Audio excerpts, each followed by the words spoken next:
गड व्हेंचर या संस्थेचा वर्धापन दिन आणि त्याच्या निमित्त त्याचे वेगवेगळे व्याख्यान आयोजित केलेले आहे. त्याबद्दल सर्वप्रथम गड व्हेंचर संस्थेला तुमच्या वर्धापन दिनानिमित्त शुभेच्छा. आणि तुम्ही हे हे जे एक वेगळ्या पद्धतीचं केलेलं आहे की तुम्ही म्हणजे वर्धापन दिनानिमित्त अशा काही काही वेगवेगळ्या विषयांवरचे तुम्ही व्याख्यानं ठेवताय. त्यामुळे म्हणजे तुम्ही ज्यावेळी एखाद्या आमच्यासारख्या संशोधकाला अभ्यासकाला कॉल करता आणि तुम्ही म्हणता की आमचा वर्धापन दिन आहे, आमची अशी अशी संस्था आहे आणि आम्ही अशा विषयावरती तुमचं व्याख्यान ठेवू इच्छितो, तर आम्हाला नाही सुद्धा म्हणता येत नाही की नको म्हणून. कारण की ते कामच एवढं चांगलं करताय की त्याला एक नक्कीच आमच्या परीने जेवढा हातभार लावता येतो तेवढा लावावा, असं आमचं एक मत असतं. आजचा आपला जो विषय आहे हा विषय अतिशय महत्वाचा आहे. तुम्ही सगळे लोक गडकिल्ले फिरणारे आहात म्हणून आज तुम्ही इथे जॉईन झालाय. आणि तुम्हाला माहिती आहे की गड म्हणजे काय, आणि ज्यावेळी तुम्ही हा गड फिरता, गडाचा परिसर फिरता, आजूबाजूच्या गोष्टी बघता, त्यावेळी बऱ्याचशा अशा गोष्टी असतात की ज्या अगदीच तुम्हाला दिसतात पण त्या इंटरप्रिट करणं, पाहणं किंवा आपण त्याला एक वेगळ्या अँगलनी पाहत नाही. एक पुरातत्व शास्त्रज्ञाचा जो दृष्टिकोन असतो, एक आर्किओलॉजिस्टचा जो दृष्टिकोन असतो, त्याच्या पद्धतीने त्याकडे पाहिलं गेलं पाहिजे. आज मी पीपीटी इंग्रजी आहे पण मी सांगणार सगळं मराठीमधून आहे, त्यामुळे ती काही अडचण नाही. आणि आज आपण बोलणार आहोत की देवगिरी किल्ला जो आहे त्याचं पुरातत्व आणि उत्खनन, तिथं झालेलं उत्खनन याच्याबद्दल. सगळ्यात अगोदर तर हे लक्षात घेणं गरजेचं आहे की मध्ययुगीन भारत किंवा मध्ययुगीन महाराष्ट्र हा एक अत्यंत महत्वाचा पिरियड आहे. आणि एवढा महत्वाचा असून सुद्धा जर तुम्ही पुरातत्वीय दृष्टिकोनातून बघितलं तर उत्खनन फार कमी झालं. आजही आपल्याकडे महाराष्ट्रात आपण जे म्हणतो की आपल्याकडे 350च्या वर किल्ले आहेत, तर त्यामध्ये सुद्धा किती किल्ले तुम्हाला सांगता येतील की जे प्रॉपर सायंटिफिक उत्खनन ज्याच्यावरती झालेलं आहे? जवळपास नाही. आता ते का नाही वगैरे वगैरे हे वेगवेगळे विषय, याला फार वेगवेगळे अँगल असू शकतात. आपण म्हणतो की शिवाजी महाराजांचा इतिहास अभ्यासलाच पाहिजे, सगळ्या गोष्टी केल्याच पाहिजे, हे सगळं खरं आहे. पण त्याचा पुरातत्वीय दृष्टिकोनातून अभ्यास कधी होणार, हाही एक महत्वाचा प्रश्न आपल्या समोर येतो. मध्ययुगीन भारतातल्या गडकिल्ल्यांच्या किंवा गडकिल्ल्यांच्या परिसरातल्या झालेल्या उत्खननांमध्ये देवगिरी किंवा दौलताबादचं उत्खनन हे एक अत्यंत महत्वाचं उत्खनन ठरतं. का? कारण की ते एक आपल्याला गाईडलाईन देतं, एक आपल्याला सहाय्य याच्यासाठी ते करतं की आपण कशा पद्धतीने उत्खनन केलं पाहिजे, कशा पद्धतीने गोष्टी इंटरप्रिट केल्या पाहिजे. इंटरप्रिट याचा अर्थ काय की तुम्ही कशा पद्धतीने गोष्टी समजून घेतल्या पाहिजे आणि त्याचे अर्थ लावले पाहिजे. ह्या फार काही क्रुशियल महत्वाच्या गोष्टी आहेत की ज्या या उत्खननातून आपण समजून घेतो. उत्खनन दौलताबाद किंवा देवगिरीच मी का सांगतोय, किंवा जरी मी एका किल्ल्याचं सांगत असलो तरी सुद्धा तुम्ही हे लक्षात घ्या की हा एक मी फक्त एक्झाम्पल घेतलेला आहे. मी जे पॉइंट्स पुढे मांडणारे हे पॉइंट्स तुम्ही महाराष्ट्रातल्या, देशातल्या कुठल्याही किल्ल्याला लावू शकता किंवा ते लावून तुम्ही कंपॅरेटिव्हली त्याचा अभ्यास करू शकता. त्याच्यामुळे मी आवर्जून तुम्हाला हे पॉइंट जे की सांगतो. मी पुढच्या स्लाइड वरती जातो. सगळ्यात अगोदर तर मला हे सांगायचंय की मला असं हवंय की हे जे व्याख्यान आहे किंवा हे जे आपण बोलतोय, चर्चा करतोय, तर हे दोन्ही बाजूने असावं, असं एक माझं मत आहे. कारण की त्याच्यात आणखी मजा येईल. तुम्हाला जर काही प्रश्न पडले तुम्ही ते लगेच विचारा, असंही माझं म्हणणं आहे. येस, स्लाइड दिसत नाही. स्लाइड आता दिसतीये?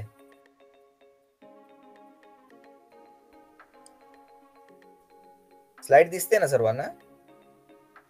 हो, स्लाइड दिसते. ओके ओके, ठीक.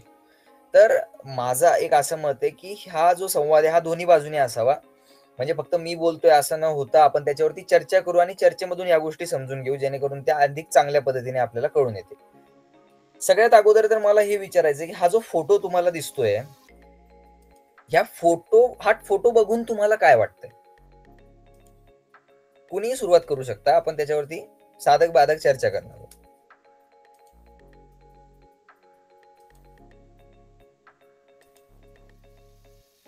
कोणी सांगू शकतं की हा फोटो बघून तुम्हाला काय वाटतंय?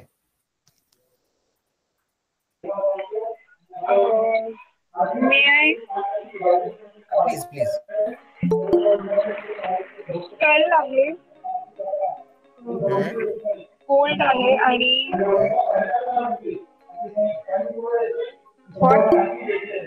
ओके. अजून अजून काय सांगता येऊ शकतं त्याबद्दल? Anyone else? दुसरं कोणी आणखी? तिथे स्केलेटन वरून असा अंदाज लावत असतील की त्यावेळेस माणूस असा झोपला होता आणि त्या साईडला या गोष्टी होत्या. Okay okay. आणखी याच्यावरती काय कुणाचं मत?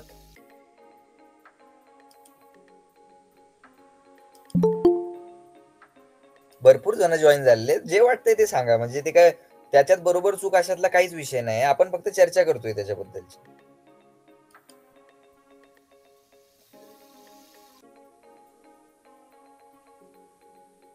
अजून कोणी सांगू शकतंय?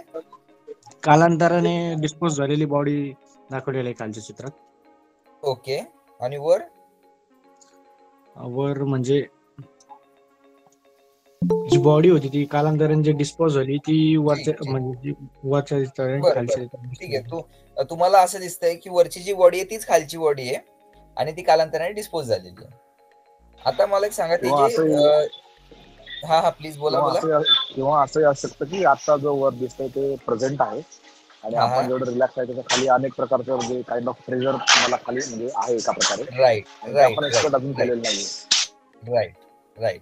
अजून काय सांगू शकता तुम्ही? ते खालचं जे स्केलेटन दिसतंय त्या स्केलेटनला थोडं ऑब्झर्व करा आणि त्याच्यात तुम्हाला काय इंटरप्रिट करता येते, त्याच्यात तुम्हाला काय सांगता येऊ शकतं ते थोडं बघा.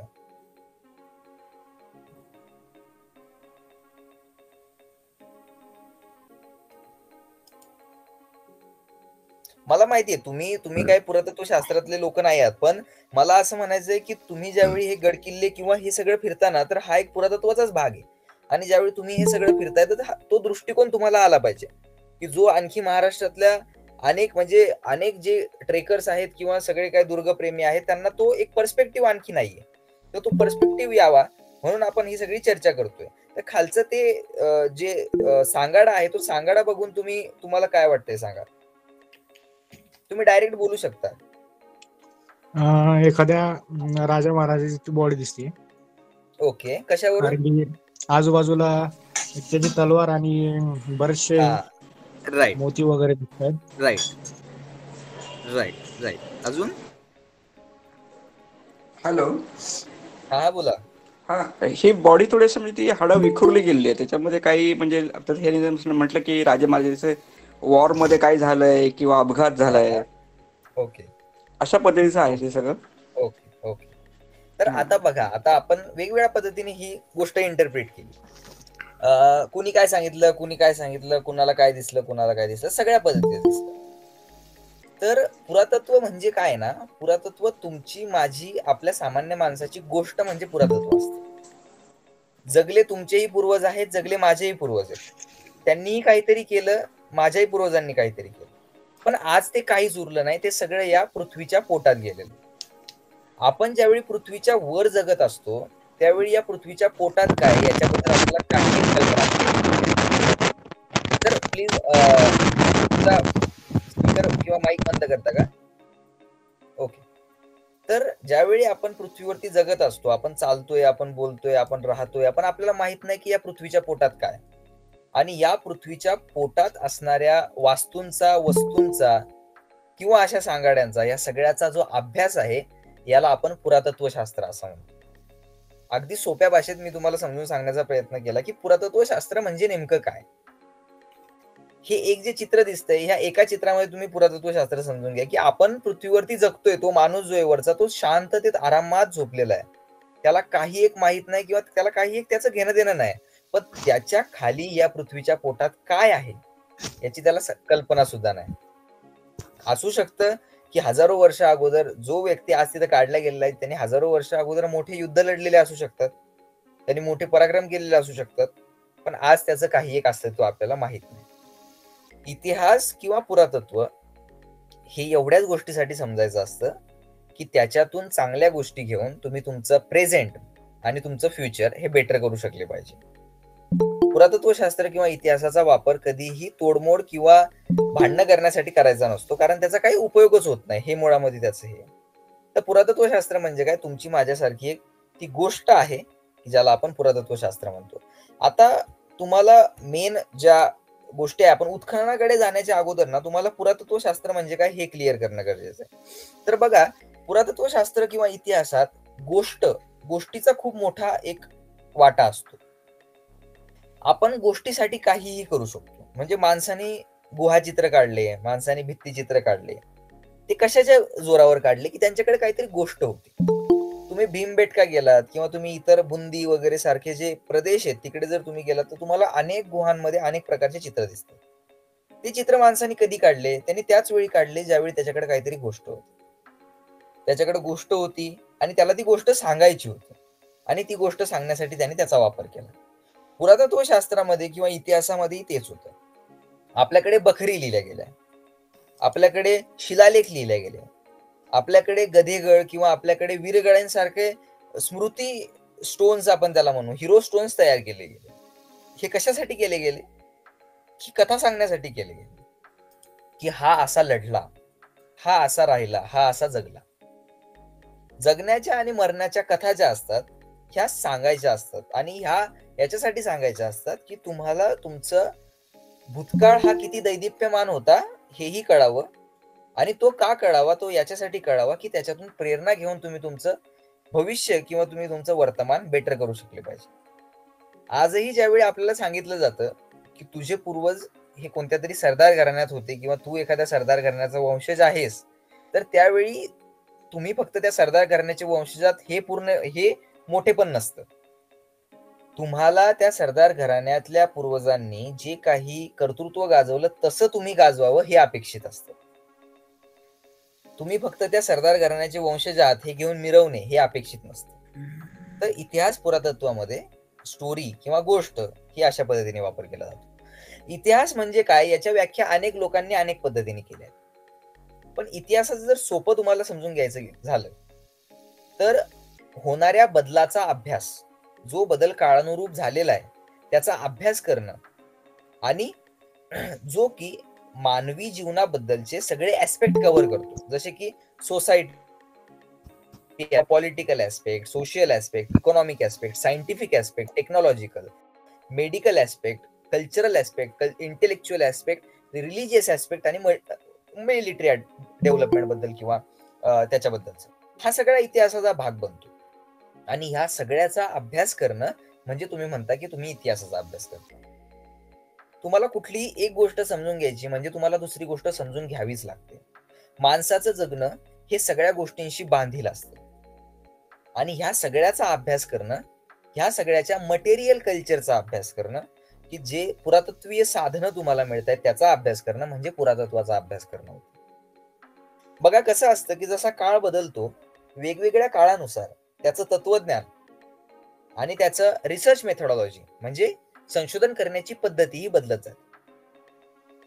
प्राचीन काळाचा अभ्यास करताना तुम्हाला तत्वज्ञान किंवा तुमची संशोधन पद्धती वेगळी वापरावी लागते, मध्ययुगीनच्या बाबतीमध्ये वेगळी वापरावी लागते.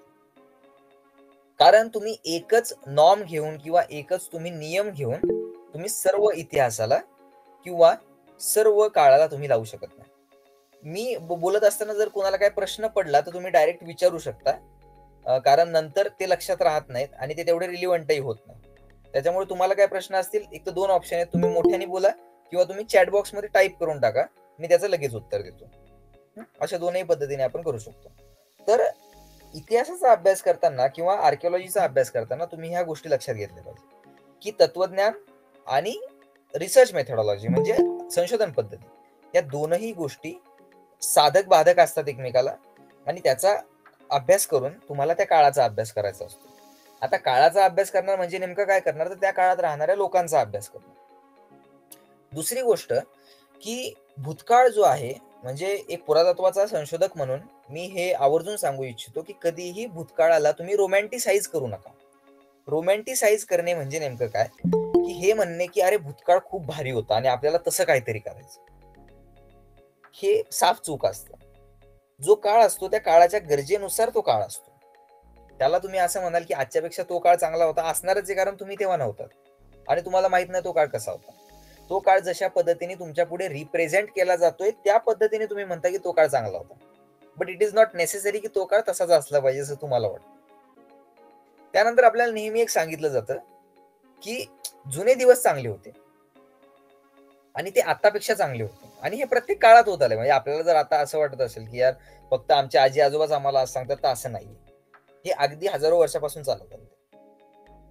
आणि याच्यातून काय होतं, याच्यातून अनेक लोक अनेक पद्धती, म्हणजे अगदी पॉलिटिशियन सुद्धा याच्यामध्ये सगळ्या पद्धतीने हात धुवून घेतात, हे सांगून की अरे तो काळ खूप भारी होता आणि आपल्याला ते परत आणायचं. तर असं कधीही होत नसतं.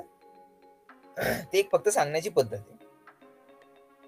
त्यानंतर तुम्ही संशोधन करताना किंवा अभ्यास करताना तुम्हाला स्पेस आणि टाइम, जागा आणि काळ, ह्या दोनही गोष्टी महत्वाच्या असतात. जागेनुसार आणि त्या जागेवर घडणारी घटना कुठल्या काळात घडली याच्यानुसार त्या घटनेचे अर्थ बदलतात. ते कसे बदलतात, काय बदलतात, हे आपण आता सविस्तर पुढे बघणारच आहोत. पण हेही तुम्ही लक्षात घेणं गरजेचं आहे. आपल्याकडे टाइम लिमिटेड आहे, त्यामुळे मी आता हे रॅपअप करतो. या गोष्टी बऱ्याच विस्ताराने समजवल्या जाऊ शकतात.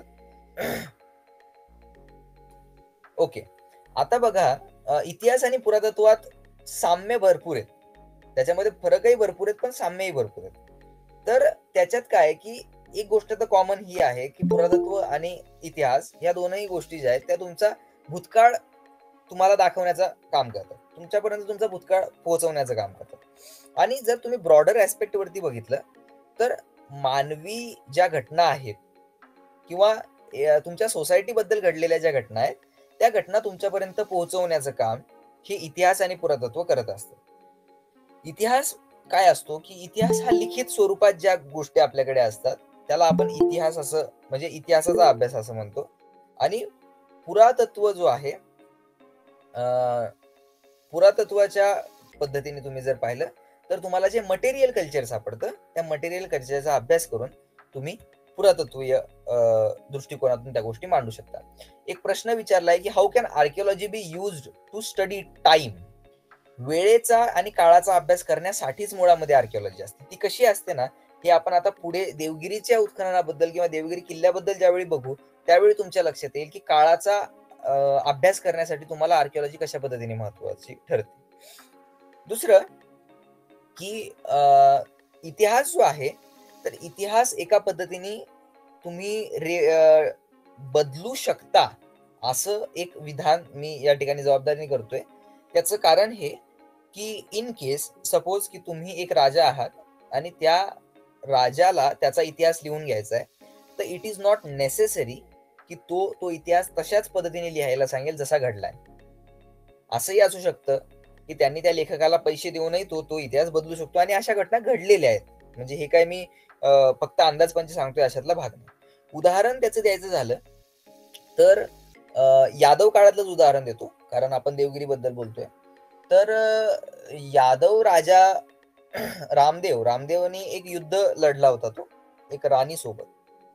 तर तो युद्ध जिंकला, यादव राजा रामदेव तो ते युद्ध जिंकला, आणि युद्ध जिंकल्याच्या नंतर त्यांनी शिलालेख हे करून घेतला. त्याचा एक शिलालेख आहे, त्याच्यामध्ये लिहिलेलं आहे की बाबा यादव राजा रामदेवाने अशा पद्धतीने तो लढला आणि त्यांनी हे युद्ध जिंकलं. पण ज्या राणी सोबत तो ते युद्ध जिंकला होता आणि ती राणी हरली असं आपण आता एक गृहीत धरू, तर त्या राणीचाही एक शिलालेख आपल्याला सापडला, आणि त्या राणीच्या शिलालेखात असं लिहिलेलं आहे की ती राणी जिंकली. आणि हे दोघही शिलालेख हे कंटेम्पररी टाइमचे, म्हणजे ते दोघही जिवंत असतानाचे, तरी सुद्धा तो शिलालेख असा लिहिलेला आहे की ती राणी जिंकली आणि तिने अगदी रामदेवाच्या किल्ल्यात घुसून त्याला हरवलं वगैरे वगैरे, अशा सगळ्या गोष्टी. तर ह्या गोष्टी होतात. पण पुरातत्वाच्या बाबतीत जर तुम्ही बोलाल तर पुरातत्व खोटं बोलत नाही. पुरातत्व ज्यावेळी तुम्ही खोदता तर त्यामध्ये तुम्ही अल्टर काही करू शकत नाही. नंतर संशोधकांनी केलं तर तो मी विषय बोलत नाही, पण त्या काळात घडलेल्या गोष्टी अल्टर होत नाहीत, ते जसं घडले तशाच पद्धतीने. त्यानंतर तुम्ही इतिहास पुरातत्व या दोघांचा मेळ घालून किंवा दोघांना हातात हात घेऊन तुम्ही प्राचीन काळी किंवा इतिहासात लोक कसे राहिले, काय करत होते, काय वागत होते, काय बोलत होते, सगळ्या गोष्टी तुम्ही सांगू शकता. तर हे इतिहास आणि पुरातत्वातले साम्य आपण एक ढोबळमानाने सांगू शकतो. आता आपण येऊया आपल्या मेन विषयाकडे, जो आहे देवगिरी. मी तुम्हाला हा जो मॅप दाखवला, हा मॅप तुम्ही व्यवस्थित बघा. हा यांच्या निजामाच्या काळातला मॅप आहे, आणि हा मी मुद्दाम दाखवलाय कारण की तुम्हाला एक तो ब्रॉडर त्याचा पर्स्पेक्टिव्ह कळावा. कुठलाही विषय कसा असतो की तुम्ही ज्या ठिकाणाचा अभ्यास करता, म्हणजे आपण आता देवगिरी घेतलंय, तर देवगिरीचा अभ्यास करायचा म्हणजे फक्त देवगिरीचाच करायचा असतो असं नाहीये. पहिलं तर हे बघायचं असतं की जिओग्राफिकली देवगिरी कुठे आहे. तर बघा आता माझा जो कर्सर आहे इथं देवगिरी आहे. देवगिरी पासून जवळजवळचे तुम्ही ठिकाणं बघा. वेरूळ आहे देवगिरी जवळ, दुसरं औरंगाबाद जवळ आहे, पैठण जवळ आहे आणि मोठी नदी गोदावरी जाते. पुरातत्वाच्या दृष्टिकोनातून पाहिलं तर देवगिरीचं पुरातत्व तुम्ही राष्ट्रकूट काळापासून जर सुरू केलं तर त्याच्या पूर्वीही वेरूळचं पुरातत्व जातं. वेरूळच्या पुरातत्वाच्या पूर्वी पैठणचं पुरातत्व किंवा औरंगाबाद शहराचं किंवा आता जे नव्याने छत्रपती संभाजीनगर शहराचं पुरातत्व जातं. तर हा पुरातत्वीय अभ्यासही तुम्हाला करायचा असतो, कारण ह्या सगळ्या प्रदेशाचा त्या प्रदेशावरती परिणाम झालेला असतो. हा मॅप तेवढ्यासाठी एक दाखवला होता. आता हे जे चित्र तुम्ही बघताय तर हे एक इमॅजिनरी चित्र आहे की ज्यामध्ये अशा पद्धतीचा विचार केलेला आहे की त्या काळी देवगिरी शहर कसं असू शकतं किंवा कसं असलं पाहिजे. एक तर बघा 12व 13व शतक जे आहे, तर 12व्या 13व्या शतकातली परिस्थिती तुम्ही समजून घ्या की देवगिरीची परिस्थिती काय होती. बघा राष्ट्रकूट काळामध्ये जो आजचा देवगिरी किल्ला आहे याचं जे बांधकाम आहे किंवा खोदकाम आहे हे काही किल्ला म्हणून सुरू झालेलं नव्हतं, हे लेणी म्हणून सुरू झालेलं होतं. आणि हे आपण कशावरून सांगू शकतो तर तिथं ज्या लेण्या आहेत देवगिरी किल्ल्यामध्ये, जे भुयारी मार्ग ज्याला आपण आज म्हणतो, तुमच्यापैकी किती लोकांनी देवगिरी किल्ला बघितलाय? मी बघितलंय 2-3. ओके, म्हणजे कारण की हा म्हणजे निदान मी ज्या गोष्टी सांगतोय त्या तुम्हाला लगेच क्लिक होतील की मी कुठल्या गोष्टीबद्दल बोलतोय. तर देवगिरी किल्ल्यात एक भुयारी मार्गही आहे, तर त्या भुयारी मार्गाचं जे खोदकाम आहे ते सगळ्यात अगोदर झालेलं आहे. म्हणजे जेव्हा किल्लाही नव्हता तेव्हा ते खोदकाम झाले. तर ते राष्ट्रकूट काळात झालं. असं म्हणतात की राष्ट्रकूटांचा राजा दंती दुर्गच्या काळामध्ये ते उत्खनन झालं किंवा ते खोदकाम झालं होतं आणि त्या लेण्या बनल्या. आता आपण ज्यावेळी यादव काळात येतो, ज्यावेळी सिंघांनी भिल्लमनी त्याची राजधानी देवगिरीला आणली, त्यावेळी देवगिरीची परिस्थिती अशी होती की देवगिरी एक चांगलं रिलिजियस सेंटर आणि एक चांगलं आपण त्याला म्हणूया की इकॉनॉमिक सेंटर म्हणून डेव्हलप होत होतं. प्रवासी येत जात होते, व्यापार चांगला होत होता, मंदिरं भरपूर होते देवगिरीमध्ये गावात. त्यानंतर ह्याच गावांमध्ये कुंडही भरपूर होते. फक्त कुंड नाही तर इथं जिनालय सुद्धा होतं, म्हणजे जैन धर्माचा सुद्धा चांगला प्रभाव देवगिरीवरती होता असं पुरातत्वीय पुराव्यांवरून आपल्याला कळालंय. तर हे एक ढोबळ मानाने देवगिरीचं चित्रण करण्याचा जो आहे तो प्रयत्न केलेला. आता हा त्या देवगिरी किल्ल्याचा नकाशा आहे, जुना नकाशा आहे. तुम्ही व्यवस्थित बघा. अंबरकोट, कालाकोट, महाकोट हे 3 कोट झाल्याच्या नंतर किल्ला येतो. किल्ल्याला तटबंदी भरपूर आहे आणि ह्या तटबंदीच्या जोरावरच हा किल्ला जो आहे हा एक महत्वाचा मोठा ठरतो. आता बघा याच्यात जर तुम्ही बघितलं ना तर जो 1 नंबर मी इथं दाखवलाय, इथं त्या लेण्या आहेत. म्हणजे जे अगदी कोनिकल शेप जो आहे ना किल्ल्याचा, तिथं त्या लेण्या आहेत ज्या मी तुम्हाला सांगितलं की दंतीदुर्गच्या काळामध्ये खोदण्यात आल्या होत्या. त्यानंतर इथं हे जे 4 नंबर आहे ना, इथं एक जैन मंदिर सापडलं होतं किंवा जिनालयाचे अवशेष मिळाले होते. ह्या जिनालयाच्या जवळ जर तुम्ही इथं गेला तर आज जे भारत माता मंदिर म्हणून आपण म्हणतो तर ते भारत माता मंदिर इथे आहे. ऍक्च्युली आता ते काय आहे म्हणजे ते खरं म्हणजे ती मशीद आहे, तिला जामा मशीद असं म्हणतात. आणि त्या मशिदीमध्ये मंदिराचेही अवशेष वापरले, जिनालयाचेही अवशेष वापरले, सगळेच अवशेष वापरून ते स्ट्रक्चर तयार केले आणि आता भारत माता मंदिर म्हणून ते आहे. त्यानंतर ह्या 6वा नंबर जे इथं काही स्कल्पचर त्यांना सापडले होते. त्यानंतर तुम्ही जर इथं बघितलं 7 नंबरला तर इथं सुद्धा एक जिनालयाचं काही अवशेष सापडले होते. सांगण्याचा अर्थ हा की देवगिरी आणि त्याच्या आजूबाजूच्या भागात ह्या सगळ्या गोष्टी ज्या आहेत त्या होत्या. म्हणजे जैन धर्माचाही प्रभाव होता, हिंदू धर्माचाही प्रभाव होता. हा त्याचा एक ढोबळ मानाने नकाशा जो आहे तो आहे. आता हा महाकोटाचा जो भाग आहे तो तुम्ही व्यवस्थित बघा. ह्या भागाचं निरीक्षण केल्यावर तुमच्या लक्षात येईल की तिथं रस्ते कसे कसे होते. हा मेन देवगिरी किल्ला आहे, हे जे हा त्याचा खंदक आहे आणि ही त्याचं बाहेरची वॉल वगैरे ज्याला आपण म्हणू ते आहे, तेही तुम्ही व्यवस्थित बघू शकता.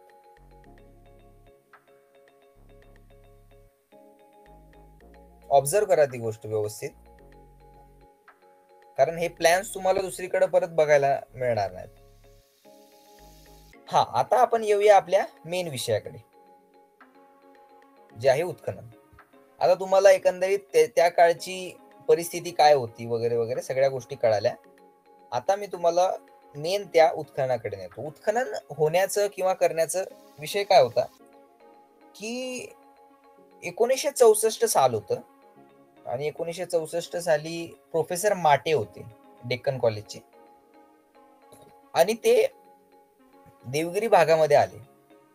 आता देवगिरी भागात आल्याच्या नंतर त्यांनी ज्यावेळी, स्वतः ते संशोधक होते, पुरातत्व शास्त्रज्ञ होते, त्यांच्या लक्षात आलं की इथं मला काहीतरी अवशेष दिसतात, आणि त्यांनी एक अंदाज बांधला की हे मध्ययुगीन काळातले अवशेष असले पाहिजे. आणि त्यांची तेव्हाच एक इच्छा त्यांची खूप होती की इथं उत्खनन झालं पाहिजे. इथं उत्खनन जर केलं तर आपल्याला बऱ्यापैकी गोष्टी ज्या आहेत त्या क्लिअर होतील. भरपूर काळ गेला आणि 1981 ला उत्खनन सुरू झालं. त्यावेळी त्यांनी काय केलं की उत्खनन सुरू करताना त्यांनी मराठवाडा विद्यापीठाचं जे डिपार्टमेंट होतं, इतिहास विभाग, त्यांना सोबत घेतलं आणि भारतीय संशोधक मंडळाला सोबत घेतलं. आता यांना सोबत घ्यायचं काय कारण हेही तुम्ही समजून घ्या. कसं असतं, कुठलीही गोष्ट ज्यावेळी आपण करतोय तर तिला मल्टी डिसिप्लिनरी अप्रोच जो आहे तो द्यावा लागतो. तर मल्टी डिसिप्लिनरी अप्रोच दिल्याच्या नंतर एकच मिनिट.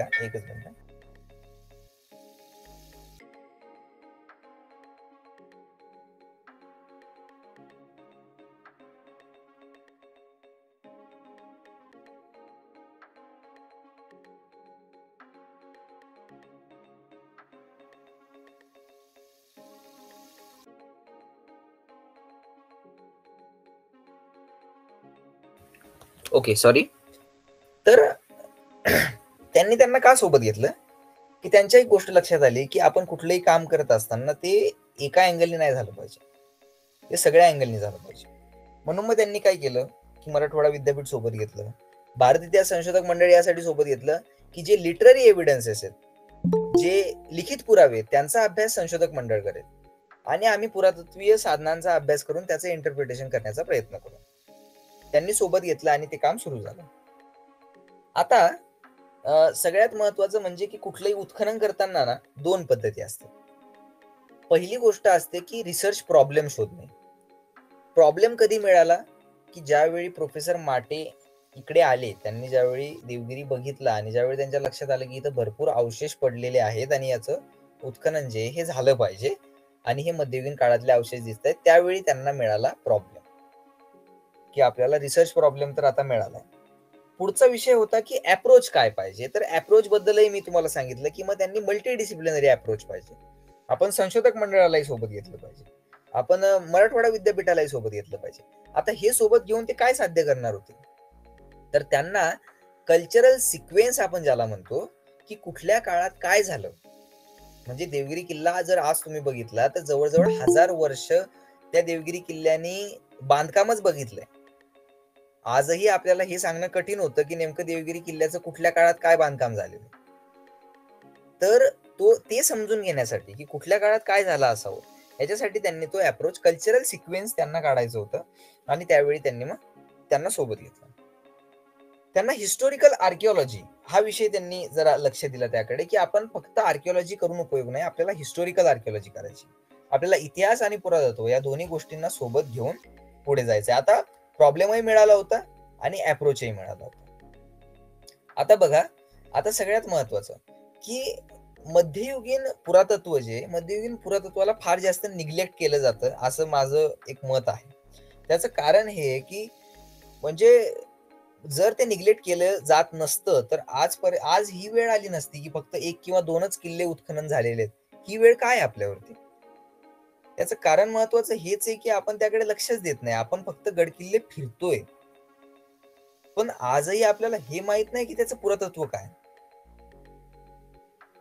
रायगड प्राधिकरणाकडून म्हणजे जो काही निधी जातो त्याच्याकडून पुढे ASI जे ते वर उत्खनन करतं, पण त्याचा आणखी रिपोर्ट लोकांकडे नाही. दुसरी गोष्ट, राजगडला ज्यावेळी उत्खनन झालं होतं मागच्या वर्षी, राजगडच्या पायथ्याशी पालीला, ते एक चांगला प्रयोग होता की राजगडच्या पायथ्याशी उत्खनन होऊन एक वाडा समोर आला तिथे की जो शिवकाळातला असला पाहिजे. तर असे प्रयोग जे आहेत हे आपल्याकडे फार कमी होतात, पण हे वारंवार होत राहिले पाहिजे. दुसरी गोष्ट एक तुम्ही समजून घ्या की सायंटिफिक क्लिअरन्स आणि एक्सकेव्हेशन म्हणजे वैज्ञानिक दृष्ट्या क्लीन करणे आणि एक्सकेव्हेट करणे म्हणजे उत्खनन करणे, या दोन वेगवेगळ्या गोष्टी आहेत.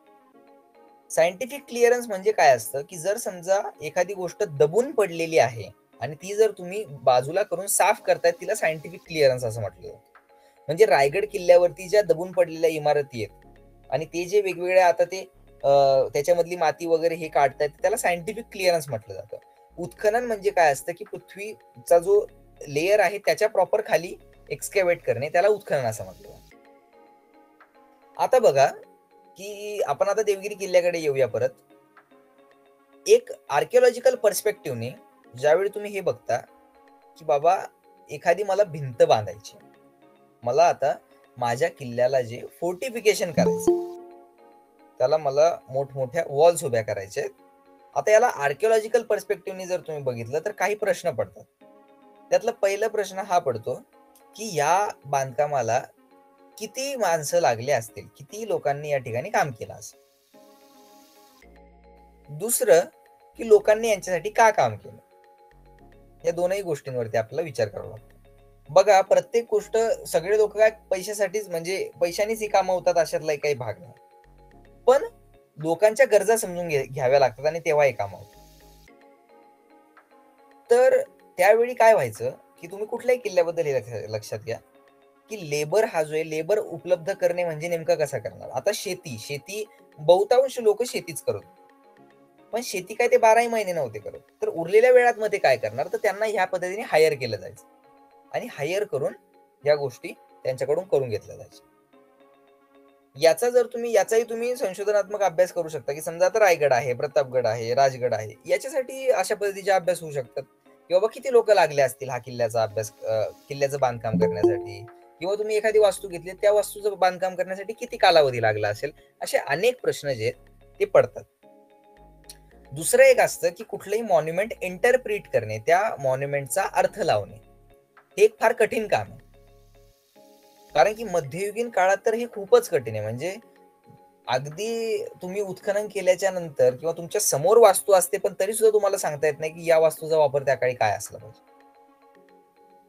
अनेक पद्धतीचे अनेक रिसर्च मेथोडॉलॉजी वापरूनही त्या गोष्टी शक्य होत नाहीत. त्याचं एक महत्वाचं कारण हे असतं की बघा, समजा यादव काळामध्ये एखादी गोष्ट आहे, त्याच्यानंतर तुघलक आला, खिलजी आला, त्यांना वाटलं की मला इथं आणखी काहीतरी बांधायचं.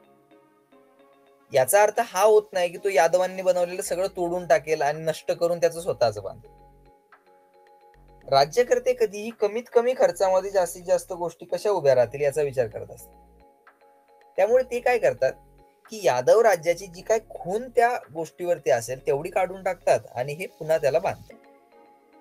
आता ह्याच मॉन्युमेंटला कसं इंटरप्रिट करा, जसं की उदाहरण म्हणून मी तुम्हाला जरा वेळ अगोदर सांगितलं ते भारत माता मंदिर.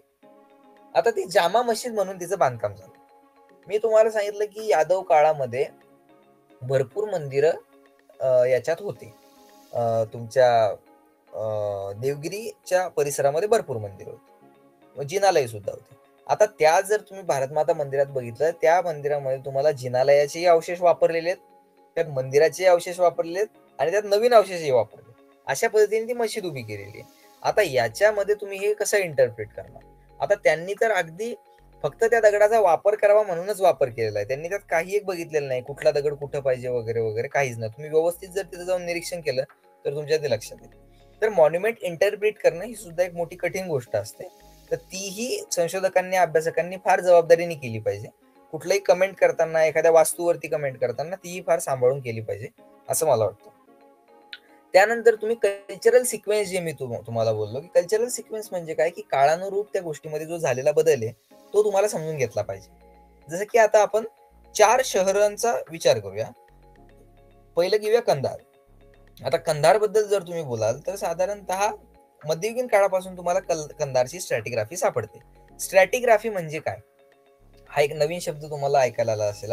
स्ट्रॅटिग्राफी काय असते की ज्यावेळी उत्खनन केलं जातं तर उभं उत्खनन करत असताना तुम्ही जमीन ज्यावेळी खोदता तर जमीन खोदल्याच्या नंतर तुम्हाला जे लेयर्स दिसतात मातीचे, त्या लेयर्सचा जो अभ्यास आहे त्याला स्ट्रॅटिग्राफिकल स्टडी असं म्हटलं जातं. आणि ते जे वेगवेगळे लेयर्स तुम्हाला दिसतात तर त्या लेयर्सला तुम्ही स्ट्रॅटिग्राफी असं म्हणता. तर कंधारची स्ट्रॅटिग्राफी जी आहे ती साधारणतः मध्ययुगीन काळापासून जाते. पण कोल्हापूरची स्ट्रॅटिग्राफी तुम्ही म्हणाल तर कोल्हापूरची स्ट्रॅटिग्राफी अगदी इसवी सन पूर्व 2-3 पर्यंत जाते. कारण आपल्याला त्या मातीच्या थरांमधून वेगवेगळ्या गोष्टी मिळाल्या आहेत की ज्या प्राचीन काळातल्या होत्या.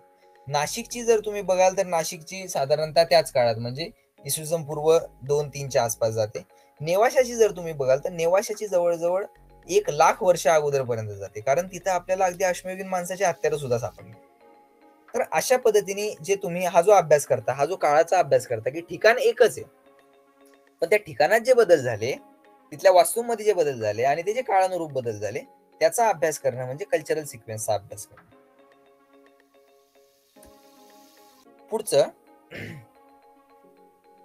पुढचा विषय असा असतो की ज्यावेळी एक्सकेव्हेशन हा विषय येतो. आता देवगिरीचं उत्खनन करताना ज्यावेळी त्यांच्या समोर विषय आला की बाबा एक्सकेव्हेशन करायचंय, पण मग हाच प्रश्न आला की त्याचा सर्वे करणे. आणि सर्वे कशासाठी करायचा असतो तर सर्वे करून ठेवलं जातं का आपल्याला यातला कुठला भाग उत्खनन करायचा आहे आणि कुठला नाही. तर भाग ठरवला जातो, तो भाग जातो आणि त्याच्यानंतर ठरवलं जातं की बाबा आपल्याला ह्या भागामध्ये करायचंय. त्यानंतर मध्ययुगीन काळातल्या ज्या साईट्स आहेत, आता प्राचीन काळ आणि मध्ययुगीन काळ, मी जसं तुम्हाला म्हटलो की कुठलंही उत्खनन करत असताना तुम्हाला हे बघावं लागतं की तुम्ही ते उत्खनन त्या काळाच्या अनुसार करताय की नाही करताय. कसं की तुम्ही ज्यावेळी प्राचीन काळातलं उत्खनन करता तर त्यावेळी तुम्ही व्हर्टिकल उत्खनन म्हणजे उभं उत्खनन करता. त्याचं कारण काय की तुम्हाला मातीचे थर लागतात आणि त्यामध्ये तुम्हाला वेगवेगळ्या वस्तू म्हणजे जसं की मातीची भांडी असतील किंवा मग तुमचे छोट्या छोट्या चुली असतील किंवा मग छोटे छोटे भांडे असतील, या सगळ्या गोष्टी सापडतात. पण ज्यावेळी तुम्ही मध्ययुगीन काळातलं उत्खनन करता त्यावेळी तुम्हाला मोठे मोठे स्ट्रक्चर्स लागतात. तुम्हाला कधी मंदिरही लागू शकतं, भिंती लागू शकतात, तुम्हाला मोठे मोठे फोर्टिफिकेशन्स लागू शकतात. म्हणून मध्ययुगीन काळाचं उत्खनन करताना हॉरिझॉन्टल एक्सकेव्हेशन ही पद्धती जास्त वापरली जाते व्हर्टिकल एक्सकेव्हेशन पेक्षा. कारण की व्हर्टिकल एक्सकेव्हेशन हे तुम्हाला ती जागा इंटरप्रिट करण्यामध्ये फार जास्त मदत करत नाही, त्यापेक्षा जास्त मदत तुम्हाला हॉरिझॉन्टल एक्सकेव्हेशन मध्ये होते. त्यानंतर काय केलं जातं की कुठली साईट ज्यावेळी आपण शोधतो की बाबा इथं मानवी वस्ती असली पाहिजे किंवा हीच जागा खोदायची, असं कसं ठरवलं जातं की तुम्ही टेकड शोधायचं असतं की ज्या ठिकाणी तुम्हाला माउंट दिसतो, ज्या ठिकाणी उंचवटा दिसतो आणि जिथं आपल्याला काही गोष्टी सापडतायत जसं की खापराचे भांडे सापडतायत किंवा मग मणी सापडतायत असं, तर तिथं असं म्हटलं जातं की इथं साईट होती. मग ती खोदल्याच्या नंतर तुम्हाला वेगवेगळे अवशेष सापडतात. ह्या पद्धतीने तुम्हाला एक्सकेव्हेशनला जाण्याच्या पूर्वी तुम्हाला या सगळ्या गोष्टींची तयारी करायची असते. आता आपण येऊया देवगिरीच्या उत्खननाकडे की देवगिरीत ज्यावेळी उत्खनन झालं तर ते उत्खनन झाल्याच्या नंतर त्यांना काय काय सापडलं तिथं. मी जसं म्हटलं की उत्खननामध्ये स्ट्रक्चरल फाइंड म्हणजे तुम्हाला ज्या वास्तू मिळतात तर त्या वास्तूमध्ये अंबरकोटाच्या जवळ त्यांना एक घराचं स्ट्रक्चर सापडलं. आता हे एकच घर जवळजवळ 3 सीझन म्हणजे 3 वर्ष खोदलं होतं. सीझन म्हणजे काय हे आधी समजून घ्या. म्हणजे मी आता ज्यावेळी 3 वर्ष म्हणतोय त्यावेळी म्हणजे काय 12चे 12 महिने उत्खनन होत नाही. उत्खनन हे मेनली फक्त हिवाळ्याच्याच दिवसात केलं जातं, कारण उन्हाळ्याच्या दिवसात तुम्ही उत्खनन करू शकत नाही आणि पावसाळ्याच्या दिवसात तुम्हाला निसर्गच साथ देत नाही. म्हणजे उन्हाळ्यात तुम्हाला बॉडी साथ देत नाही आणि पावसाळ्यात निसर्ग साथ देत नाही. म्हणून हिवाळा हा एकमेव सीझन असतो की ज्यावेळी तुम्हाला उत्खनन करता येतं. म्हणून असं इथं म्हटलेलं आहे की 3 सीझन्ससाठी ते एक्सकेव्हेट केलं गेलं, म्हणजे 3 वर्ष ते उत्खनन केलं गेलं आणि तिथं तुम्हाला एक मॅन्शन सापडलं जे की 17व्या-18व्या शतकातलं असावा असा संशोधकांनी अंदाज मांडला. त्या ठिकाणी तुम्हाला काय काय सापडलं, तिथे तुम्हाला कोर्ट यार्ड सापडलं, तिथे तुम्हाला किचन सापडलं. आता किचन हे कशावरून ठरवणार की तिथे तुम्हाला बर्न पॅचेस सापडले, जाळल्याचे अवशेष सापडले. त्यानंतर गार्डन सापडलं, वॉटर टँक सापडलं, सॅनिटरी अरेंजमेंट सापडल्या, वॉटर सप्लाय सापडलं आणि अंडरग्राऊंड वॉल्ट सापडले. अशा अनेक गोष्टी ज्या आहेत त्या स्ट्रक्चरल फाइंड मध्ये सापडल्या. अँटिक्विटीज काय काय मिळाल्या उत्खननामध्ये, तर तिथे तुम्हाला वेगवेगळ्या साईजचे कुलूप मिळाले, त्यानंतर मातीची भांडी मिळाली, तिथं तुम्हाला वेगवेगळे ग्लासवेअर म्हणजे तुम्हाला जे फॉरेन चिनी मातीची भांडी आपण त्याला म्हणूया ती सापडली, काचेच्या बांगड्या सापडल्या, टेराकोटाच्या वस्तू सापडल्या. तर अशा अनेक वस्तू ज्या आहेत त्या ठिकाणी त्या उत्खननामध्ये सापडल्या होत्या. हे जे तुम्हाला दिसतंय आता, तर हे ह्या पद्धतीने ते उत्खनन झालं होतं आणि ही ते स्ट्रक्चरल फाइंड आहे जी तुम्हाला त्या ठिकाणी मिळाली होती. व्यवस्थित ऑब्झर्व करून घ्या, जुने फोटो आहेत त्याच काळातले फोटो ज्यावेळी उत्खनन झालं होतं.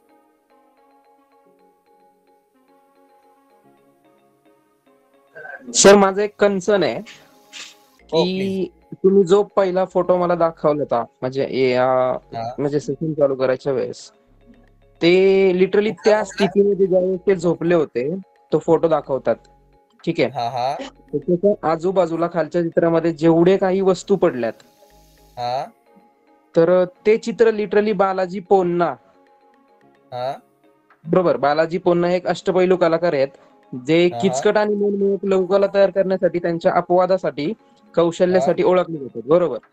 तर ओके. त्यांचा आणि आपल्या सांस्कृतिक वारशाचा काय संबंध आहे?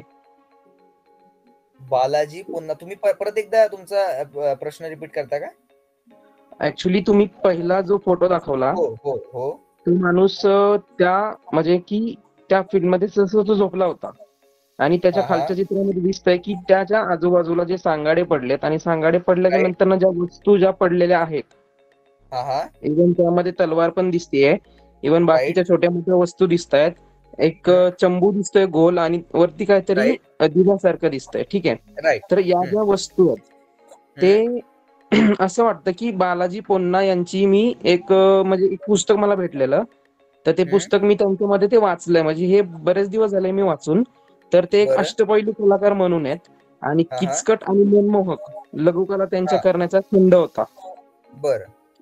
तर ते तंजोरी चित्रकला माहिती असेल तुम्हाला, म्हणजे जी पारंपरिक भारतीय कला होती हो. तर ती पुन्नाच्या सूक्ष्म कामगिरीसाठी ते वापरायचे.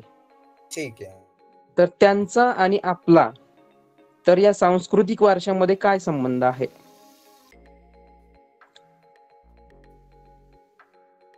म्हणजे आणि आपण काय- एक मिनिट, तुमचा आवाज ब्रेक होतोय. हा बोला बोला. बोला ना सर. याचा आणि याचा काय संबंध आहे?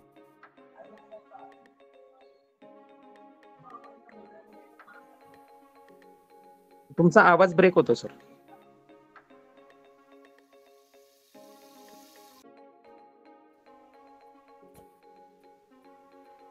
हॅलो हा आता येतोय. हॅलो येतोय ना आवाज? हो येतोय. तर तुमचा प्रश्न हा होता की त्याचा आणि या सांस्कृतिक वारशाचा काय संबंध आहे, बरोबर? हा ओके. सगळ्यात आधी बघा की काय ना की कलाकार जो असतो तो कलाकार ह्या सगळ्याचा अभ्यास केल्याशिवाय कलाकार बनत नाही. तो या सगळ्याचा वारंवार अभ्यास करत असतो. म्हणजे जसं तुम्ही आता म्हणत नाही की तुम्ही एखादा आहे बालचंद्र नेमाडेंनी लिहिलेली हिंदू ही तरी त्या सगळ्यात मोठा वाटा हा पुरातत्वाचा झालेला आहे. तुम्ही सिनेमा म्हणून घ्या, देऊळ जो चित्रपट आहे उमेश कुलकर्णीचा, त्यात तुम्ही घ्या, तो सगळा चित्रपट पुरातत्वाच्या भोवतीच फिरतो. तो तुम्हाला हेच सांगण्याचा प्रयत्न करतो की बाबा तुम्ही जे होता म्हणजे तुम्ही काहीच नाही आहात या पृथ्वीवरती, तुम्ही हे फार छोट आहे, तुम्ही येता जगता सगळ्या गोष्टी तुमच्या करता, कलाकाराला या सगळ्याची समज असते आणि त्यामधून त्याची चित्रकला बहरत असते किंवा त्याची शिल्पकला, त्याचा सिनेमा हा सगळा भरत असतो. 100% एक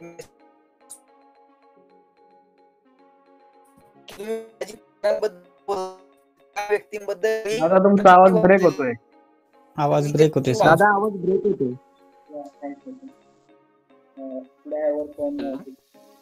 हा आता येतोय आवाज? हो येतोय येतोय. हा आता येतोय. आता येत असेल बहुतेक. तरी आला तर मला सांगा, म्हणजे मी ते रिपीट करेन म्हटलं जर. ओके, तर आपण बोलत होतो जे झालं तुम्हाला झालं होतं, हे घर आहे.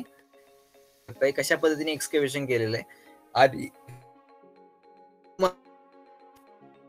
आर्किओलॉजिस्ट वापरतात. त्याचं कारण हे की ही फुटपट्टी असते आणि अशी बनवून घेतली जाते, आणि बनवण्याचं कारण हेच की साधारणतः याची उंची किती आहे हे तुम्हाला फोटोमध्ये लक्षात द्यावं, असं त्याचं एक कारण असतं.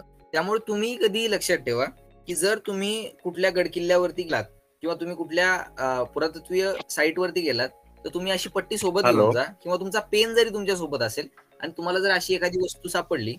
हा बोला सर. हा सर, आवाज जरा ब्रेक होत होता तुमचा, तर ते फुटपट्टी जरा आता रिपीट येतोय ना? सांगता का सर? हा, आता सांगतो, येतोय. परत सांगतो. Okay sir. सांग. तर अशी जी आहे एक पट्टी वापरतात. काय असतं की यासाठी वापरले की साधारणतः हे स्ट्रक्चर जे या स्ट्रक्चरचा अंदाज तुम्हाला यावा. म्हणजे आता जर इथे ही पट्टी ठेवली असती तर आपल्याला हा अंदाजच आला नसता की हे किती उंच असलं पाहिजे, कारण फोटोत तुम्हाला डिस्टन्स किंवा तुम्ही उंची नाही तुम्हाला लक्षात येत. म्हणून ही पट्टी जर तिथे ठेवली तर आपल्या एका मिनिटात लक्षात येतं की अरे हा, ही साधारणतः 3 फुटाची भिंत आहे, म्हणजे साधारणतः एवढी असली पाहिजे. म्हणून जरी याच्यानंतर तुम्ही कुठल्याही किल्ल्यावर किंवा कुठे गेलात तर तुमचा पेन का होईना सोबत ठेवा. जर तुम्हाला काही तर त्या बाजूला त्याचा पेन ठेवा आणि पेन ठेवून फोटो काढा, की जेणेकरून तुम्हाला वगैरे वगैरे.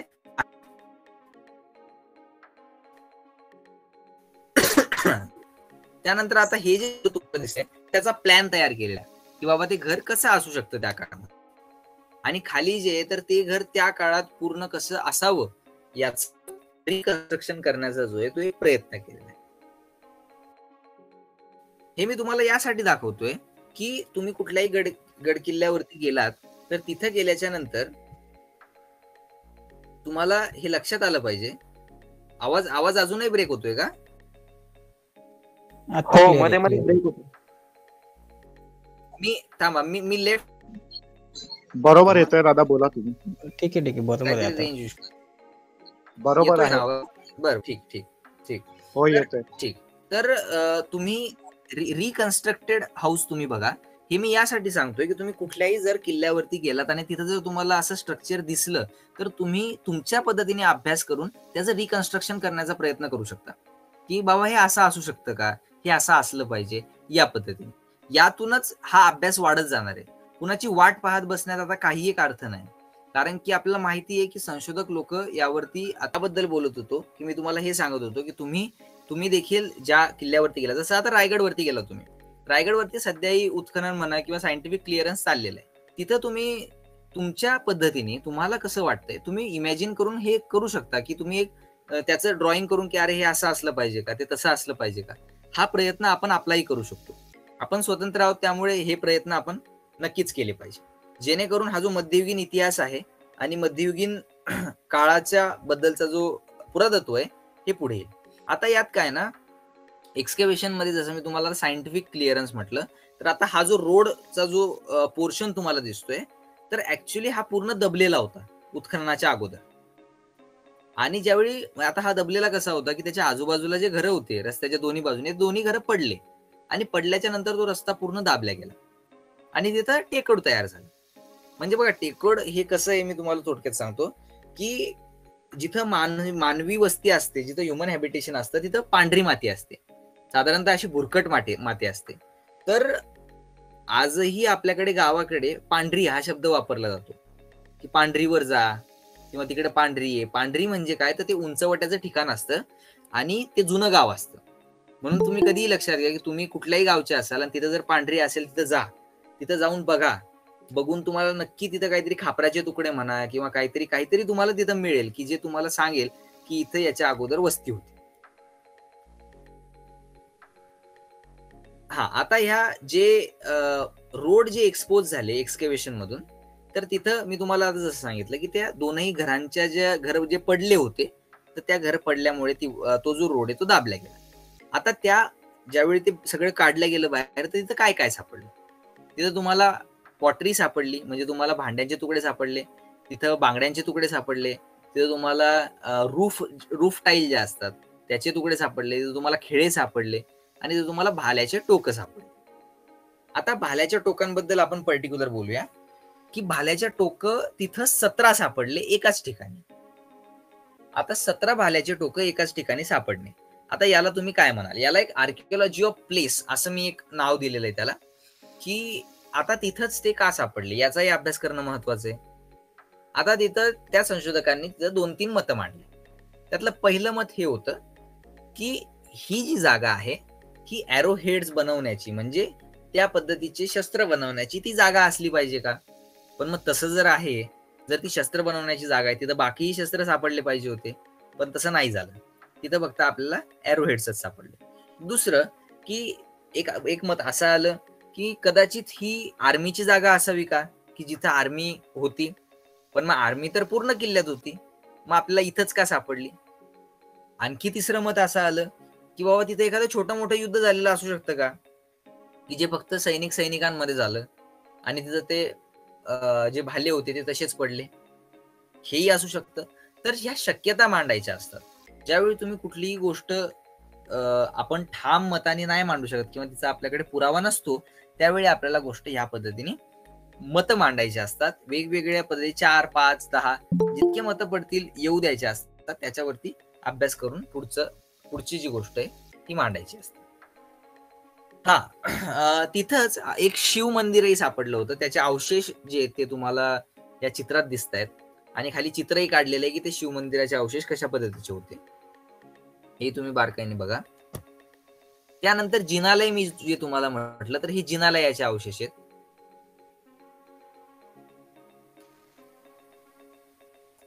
त्यानंतर आणखीही मंदिराचे अवशेष जे आहेत तेही आपल्याला सापडलेत. आता हे जे 2 हत्ती आहेत ते तुम्ही जे बघताय, तर ते हत्ती कुठे आहेत मला कोण सांगू शकेल का, जे किल्ला बघून आले त्यापैकी?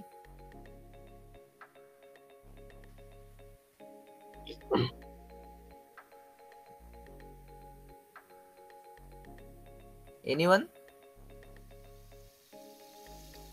हे दरवाजावरील किंवा महादरवाजावरील शरबचा प्रकार आहे का? नाही. किल्ला जे पाहून आले त्यांनी थोडं विचार करा की हे हत्ती कुठे आहेत.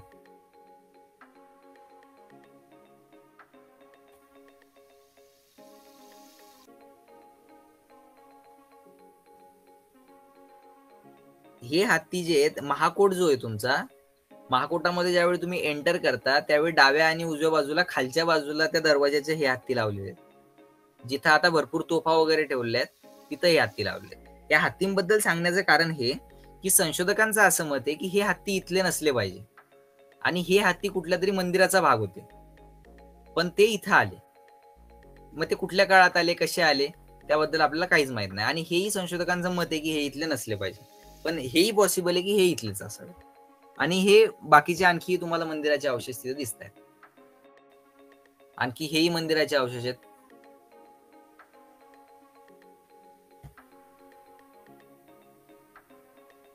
नाही, भारत माता मंदिराच्या मागे नाहीये हे अवशेष तुम्हाला तिथे दिसू शकतात, पण ते जे हत्ती बोललो मी ते तुम्हाला कालकोटामध्ये आहे. त्यानंतर तिथं ह्या पद्धतीचे भांडे सापडले उत्खननामध्ये, वेगवेगळ्या प्रकारचे भांडे सापडले. तर हे मध्ययुगीन काळातले भांडे होते. तुम्हाला जर हे भांडे वगैरे बघायचे असतील म्हणजे देवगिरीच्या उत्खननामधले, तर हे सोनेरी महाललाही तुम्हाला बघायला मिळतात. आणि हे तुम्हाला परत तुमच्या याच्यामध्ये मराठवाडा विद्यापीठामध्येही याचे काही आहेत तिथे ठेवले. हे बघा, ही ती चायनीज पॉटरी आपण ज्याला म्हणतो.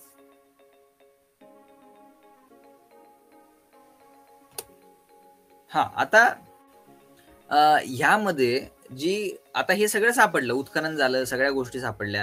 आता त्यामध्ये आपल्याला काय काय सापडलं बघा. त्यात आपल्याला आयर्न ऑब्जेक्ट सापडले, काही मेटल ऑब्जेक्ट सापडले, काही वेगवेगळ्या प्रकारचे आपल्याला मनी सापडले, काही अंगठ्या सापडल्या, काही वेगवेगळ्या प्रकारचे ज्वेलरी सापडली, बांगड्या सापडल्या, वेगवेगळे स्कल्पचर सापडले म्हणजे मूर्त्या सापडल्या, टेराकोटाचे वेगवेगळे म्हणजे मातीचे आपल्याला काही वस्तू सापडल्या, आपल्याला मातीची भांडी सापडली आणि आपल्याला नाणे सापडले. या सगळ्यांनी आपल्याला काय केलं, या सगळ्यांनी एक कल्चरल सिक्वेन्स, क्रोनॉलॉजिकल सिक्वेन्स म्हणजे कालानुक्रम आपल्याला मांडण्यासाठी त्यांनी खूप मदत केली. ते कालानुक्रम कसा होता, कुठल्या काळात काय झालं असावं, हे सगळं मांडण्यासाठी त्यांनी आपल्याला भरपूर मदत केली.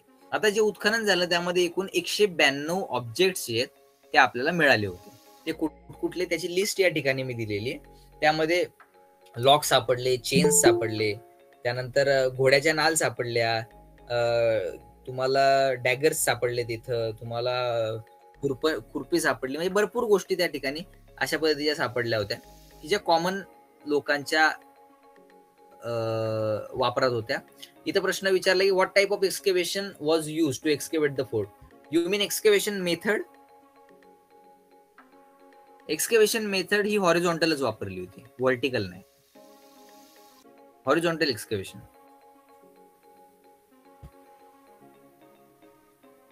हे त्याचे फोटो आहेत काही अँटिक्विटीजचे. आणि आता येऊया याच्याकडे की आता हे उत्खनन झालं, तुम्हाला इतिहास सांगितला, सगळ्या गोष्टी. खरं म्हणजे आपल्याकडे 1 तासाचा कालावधी हा फार कमी असतो, यामध्ये सगळ्या गोष्टी सांगणं शक्य होत नाही. आणि नेमकं कुठल्या काळात काय झालं, कसं झालं, त्याही गोष्टी बारकाईने सांगण्या गरजेच्या असतात. पण आजही तुम्ही बघितलं ना तर म्हणजे दंतीदुर्गाच्या काळामध्ये जरी, प्री यादव काळामध्ये जरी त्याचं खोदकाम सुरू झालेलं असलं तरी सुद्धा आजही हे सांगणं कठीण होऊन जातं आपल्याला की हे यादव काळातलं आहे किंवा हे यादव काळाच्या नंतरचं आहे किंवा हे केव्हाच आहे. पण जे मेजर जो डिफरन्स केलेला आहे ना तो मी तुम्हाला थोडक्यात सांगतो. काय झालं की साधारणतः 1150 म्हणजे 1000 ते 1150 मध्ये काय होत होतं की म्हणजे यादवांच्या पूर्वीचा काळ होता, त्यामध्ये देवगिरीमध्ये रिलिजियस सेंटर जे होतं ते चांगलं वाढत होतं, मंदिरांची संख्या वाढत होती, त्यानंतर मार्केट म्हणून ते चांगलं वाढत होतं. त्यानंतर यादवांच्या काळामध्ये म्हणजे 1150 पासून 1300 पर्यंत काय झालं की यादव होते, त्यामुळे मंदिरांची संख्या आणखी वाढली आणि मंदिरात त्या केव्स खोदल्या गेल्या असंही म्हणतात त्याच काळामध्ये. आणि त्या किल्ल्याच्या भोवती म्हणजे किंवा त्या हिलच्या भोवती एक रॅम्पार्ट बनवला गेलाय. रॅम्पार्ट म्हणजे काय की तुम्हाला फोर्टिफिकेशन वॉल बनवली गेली, ज्याला आज आपण महाकोट असं म्हणतो. आता आज जो महाकोट आहे त्या महाकोटाचा कितीसा भाग त्याच काळातला आहे आणि कितीसा रिनोव्हेट केला गेला हेही सांगणं कठीण आहे. त्यानंतर खिलजी तुगलकाच्या काळात म्हणजे साधारणतः 14व्या शतकामध्ये अनेक मंदिरं तोडल्या गेली. त्यानंतर तिथं त्या जामी मस्जिदचं बांधकाम झालं, तिथं जी महाकोटाच्या बाहेर आहे, आणि तिथं फोर्टिफिकेशनचं बांधकामही सुरू झालं होतं आणि रंगमहालचं बांधकामही सुरू झालं होतं. त्यानंतर 14व्या 15व्या शतकात काय झालं बहमनी काळामध्ये की फोर्टिफिकेशन पूर्ण झाले होते, जे आजही आपल्याला बघायला मिळतात. मोठ बांधल्या गेली त्या हिलच्या आजूबाजूला, पाण्याचा वॉटर सप्लाय तिथं चालू केला गेला आणि चार मिनारचं जे काम आहे ते बहमनी काळामध्ये पूर्ण झालं.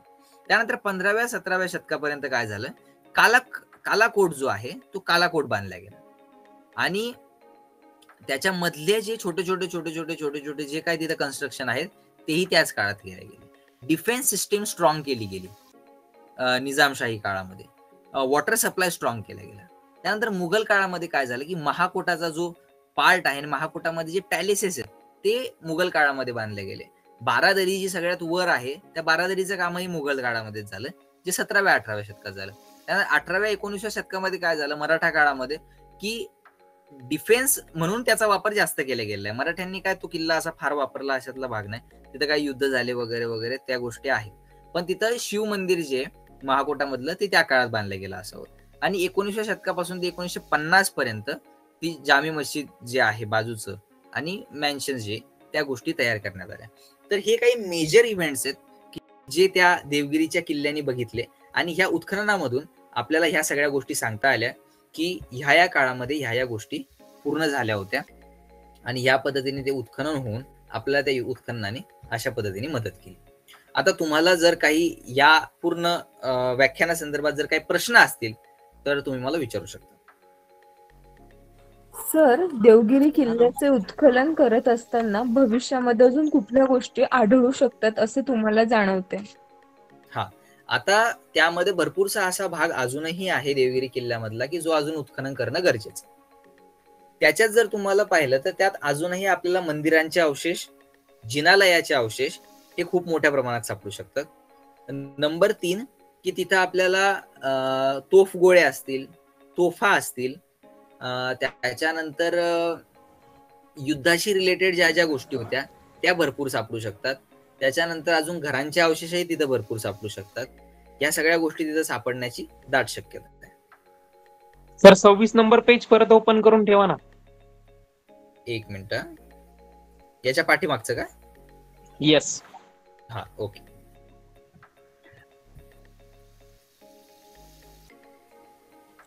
हॅलो. हा, प्लीज. सर, म्हणजे मला ओव्हरऑल ह्याच्याबद्दलच नाही, एक ओव्हरऑल बोलायचं की ज्यांना असं आर्किओलॉजीमध्ये इंटरेस्ट आहे तर त्यांनी असं काही असं अभ्यासक्रम सारखं काही आपण सांगू शकाल का आम्हाला की ज्यांना ओके. म्हणजे रेग्युलर अटेंड. जी जी जी ऍक्च्युली त्याच्यासाठीच आमचा प्रयत्न आहे. मी MGM विद्यापीठामध्ये सहाय्यक प्राध्यापक आहे आणि आता आम्ही लवकरच इन्स्टिट्यूट ऑफ आर्किओलॉजी सुरू करतोय आणि त्या इन्स्टिट्यूट ऑफ आर्किओलॉजीमध्ये आमचा महत्वाचा एक उद्देश तोच असणार आहे की ह्या सगळ्या गोष्टी कव्हर कराव्या आणि फक्त तुम्ही कुठं बाहेर गावी राहत असाल तर तुम्हाला इथे येऊन शिकणं शक्य नाही तर तुमच्यासाठी डिस्टन्स एज्युकेशनही आम्ही प्रोव्हाइड करावं असाही आमचा एक त्यामध्ये विचार आहे. तर त्यासाठी लवकरच आम्ही एक सर्टिफिकेट कोर्स एक सुरू करतो ह्या संदर्भातला, ज्याचं नाव आहे गडकिल्ले इतिहास आणि पुरातत्व.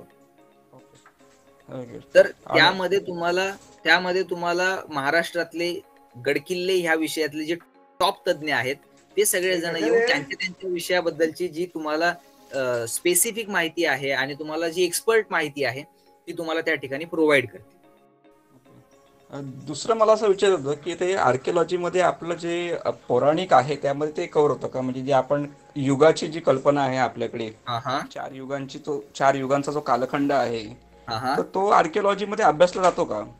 आर्किओलॉजीमध्ये तो नाही, तो मायथॉलॉजीमध्ये अभ्यासला जातो. तेच मी तो मायथॉलॉजीचा भाग आहे, पण तो म्हणजे त्यामध्ये कालगणना होते का तशी? म्हणजे कालगणना आर्किओलॉजी कालगणना सायंटिफिक दृष्टिकोनातून करते.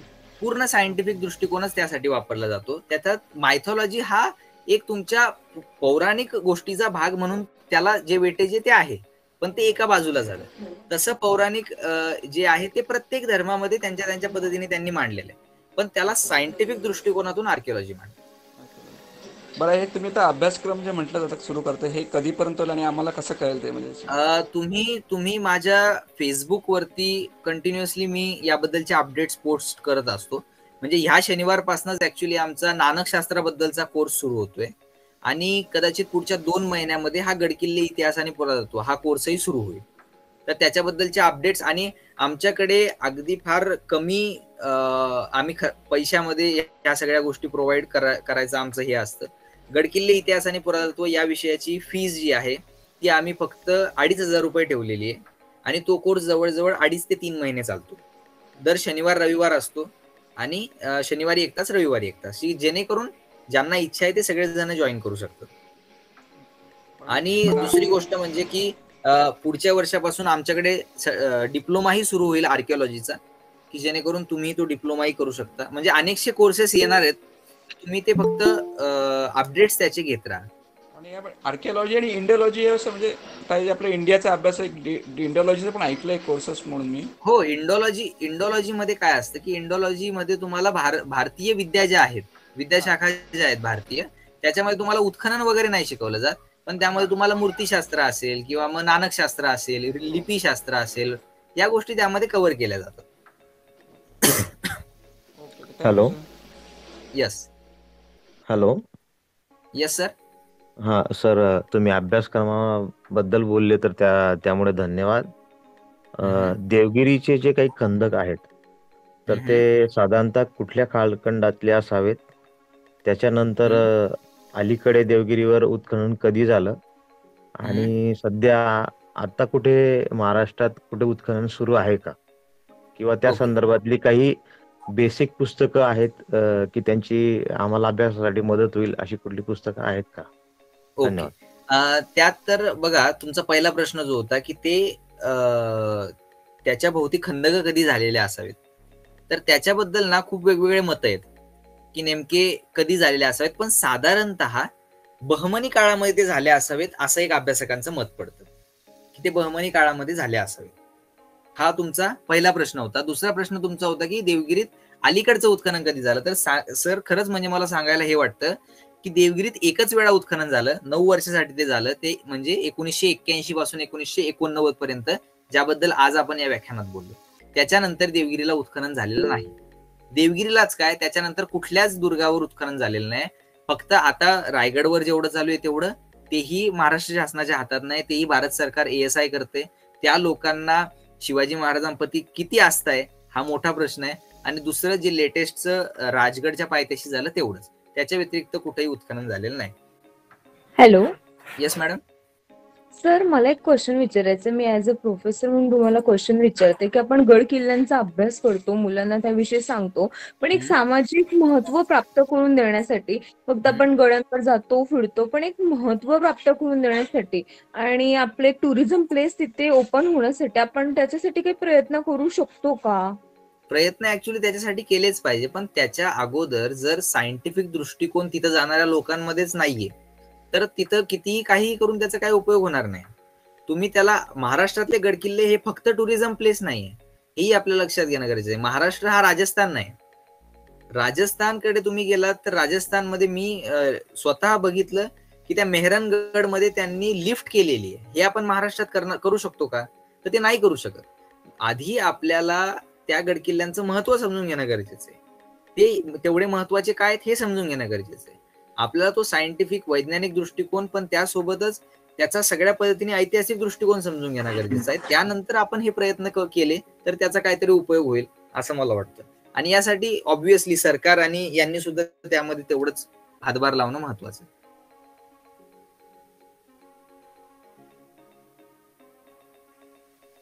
हॅलो सर, पुस्तकांबद्दल जर माहिती दिली तर हो हो हो, पुस्तकांबद्दल तुम्ही विचारलं, राईट. तर तुम्हाला जर बेसिक तुम्हाला पुस्तक सांगतो, तुम्ही काय करा, तुम्हाला आर्किओलॉजी बद्दल जर बेसिक पुस्तक पाहिजे असेल तर पुरातत्व विद्या नावाचं एक पुस्तक आहे, ते पुस्तक तुम्ही वाचा. ते तुम्हाला ऑनलाईनही मिळून जाईल. Okay sir. लेखक सर? पुरातत्व विद्या लेखकाचे पुस्तक SB देवांचं ते पुस्तक आहे बघा. Okay sir. शांताराम भालचंद्र देव, मराठीमध्ये आहे आणि चांगलं पुस्तक आहे. ते तुम्ही वाचा. त्यात तुम्हाला एक बेसिक ज्या कॉन्सेप्ट आहेत ना त्याही क्लिअर होऊन जाते. आणि बाकी सगळ्यात महत्वाचं यामध्ये काय असतं माहिती का, मी तुम्हाला सांगतो की आर्किओलॉजी हा काय पुस्तकातून शिकण्याचा विषय नाही. तुम्ही जेवढे अनुभव ऐकाल, तुम्ही जेवढे प्रत्यक्ष जाणाऱ्या लोकांना ऐकाल किंवा त्यांच्यासोबत प्रत्यक्ष जाल, तेवढा हा विषय बहरत जातो आणि तेवढंच तुम्हाला त्यातलं जास्त कळत जातं. Okay sir, thank you. येस. आणखी कोणी?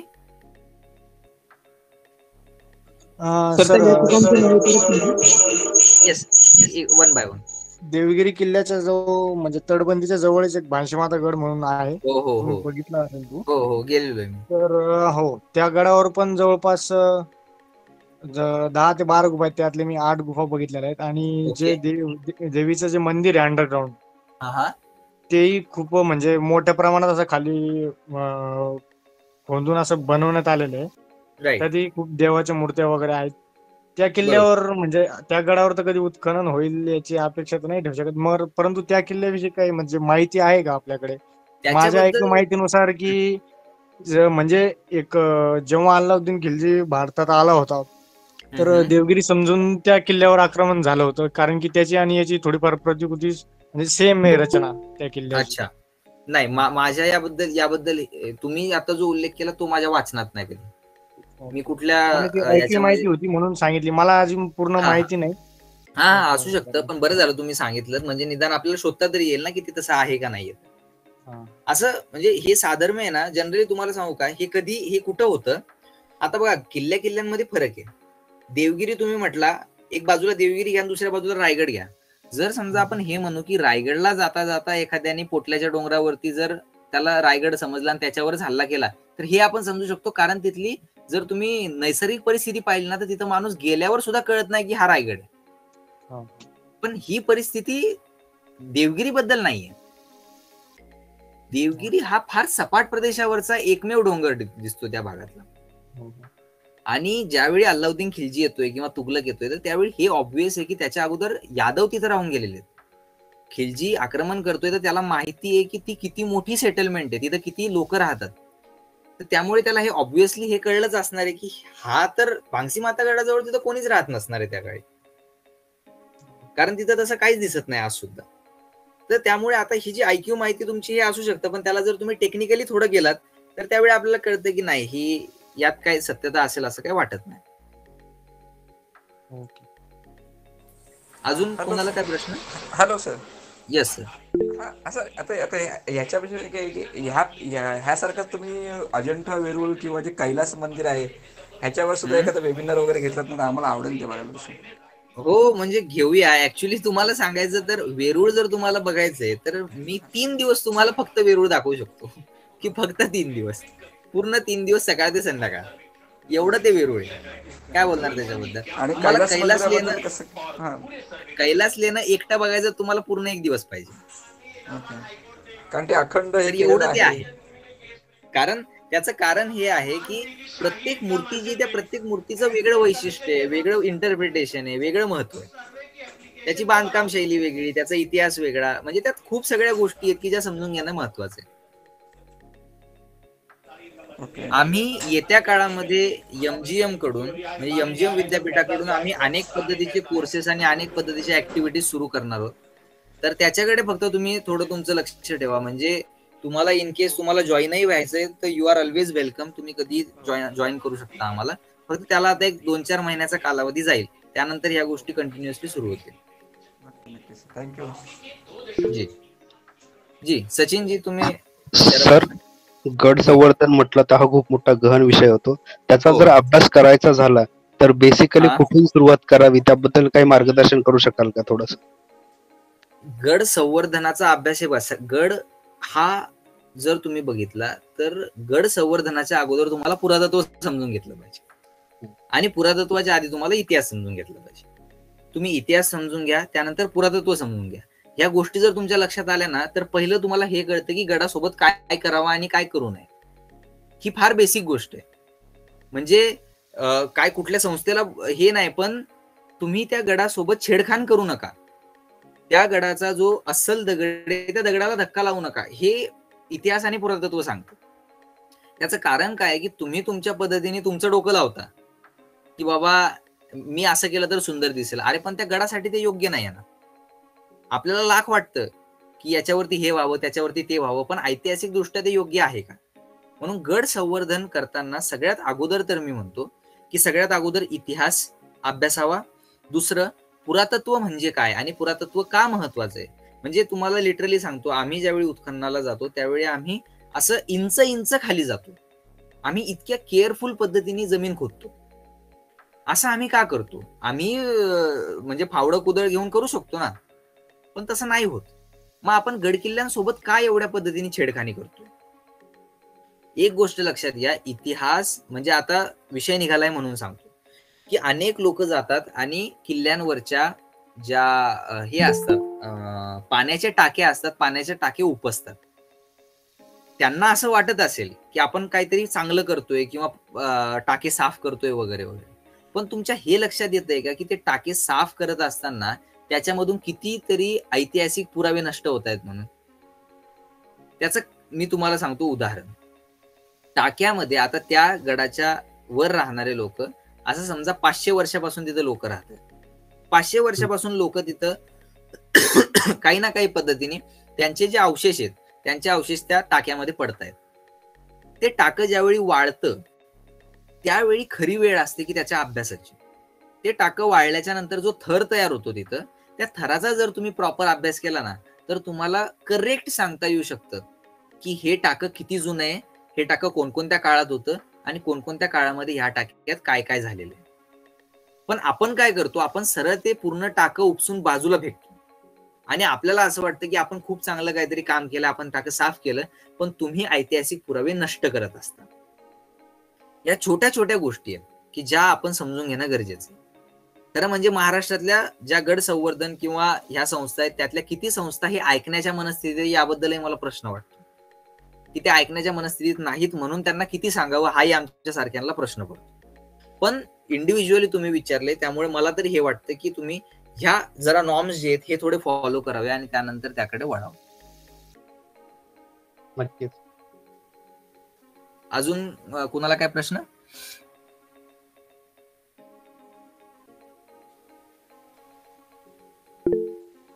Yes sir. नमस्कार आशुतोष, मी प्रतीक दुसाने बोलतोय. नमस्कार. मी कॉइन कलेक्शन करतो, एन्शंट नाण्यांचं कलेक्शन करतो.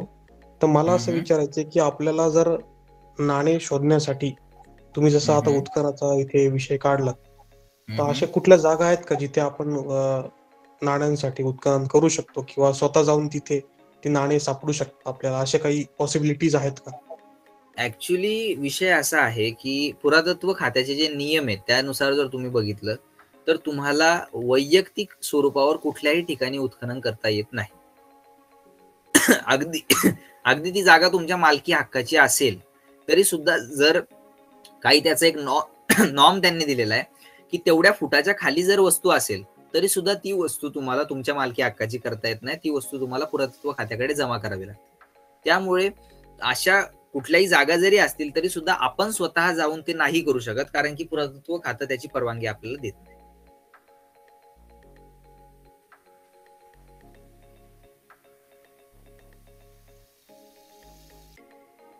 अजून कोणाला काय प्रश्न? हा नमस्कार सर. येस सर बोला. हा मी देवेंद्र बोलतो. आता ह्याच्यात तुम्ही तर नॉर्म्सचं म्हटलं म्हणून म्हटलं की ह्याच्यामध्ये ज्या महाराष्ट्रामधले आहेत ज्या पुरातन वास्तू, त्यामध्ये महाराष्ट्र सरकारच्या अंडर काही येतात आणि काही केंद्राच्या अंडर येतात. बरोबर. कसं काय आहे, त्याचे काय नॉर्म्स कसे आहेत? ऍक्च्युली आपल्याकडे आर्किओलॉजिकल सर्व्हे ऑफ इंडिया आणि राज्य पुरातत्व विभाग असे दोन वेगवेगळे विभाग आहेत. तर त्यामध्ये त्यांनी काय केलेलं आहे की ज्या ए ग्रेडच्या ज्या वास्तू आहेत की ज्या अत्यंत महत्वाच्या वास्तू आहेत त्या वास्तू त्यांनी ASI कडे म्हणजे आर्किओलॉजिकल सर्व्हे ऑफ इंडियाकडे ठेवलेल्या आहेत. आणि ज्या सेकंडरी लेवलच्या वास्तू आहेत त्या वास्तू त्यांनी किंवा गड किल्ले ते त्यांनी राज्य पुरातत्वकडे दिलेले आहेत. आणि त्याच्यापेक्षाही ज्या थर्ड लेवलच्या वास्तू आहेत त्या काही वास्तू वन विभागाकडे सुद्धा जातात. तर असे त्यांनी त्याची डिवाइड केलेले आणि त्याच्यानुसारच त्याचे नियम वेगवेगळे ठरतात. ओके. मग त्याप्रमाणे जे उत्खननाचे नियम पण बदलत असेल त्यामध्ये? नाही. उत्खनन कसं असतं की ऍक्च्युली आता समजा मी MGM विद्यापीठात बिलॉंग करतो असं समजूया, आणि आम्ही उद्या चालून आमच्या डिपार्टमेंट कडून आम्ही एक अप्रुव्हल पाठवलं. आम्हाला अप्रुव्हल पाठवावं लागतं पुरातत्व विभाग म्हणजे ASI ला, आर्किओलॉजिकल सर्व्हे ऑफ इंडियाला. आर्किओलॉजिकल सर्व्हे ऑफ इंडियाला विचारावं लागतं की आमची अशी इच्छा आहे आणि आम्हाला उत्खनन करायचंय. पण तरी सुद्धा आम्ही उत्खनन केल्यानंतरही आम्हाला सगळ्या वस्तू जे आहेत त्याची लिस्ट करावी लागते आणि सरळ शासनाला सांगावं लागतं की ह्या वस्तू त्यामध्ये मिळाल्या आहेत आणि त्या आम्ही आमच्याकडे प्रदर्शनासाठी ठेवतोय, पण त्यावरती हक्क मात्र आर्किओलॉजिकल सर्व्हे ऑफ इंडियाचाच असतो.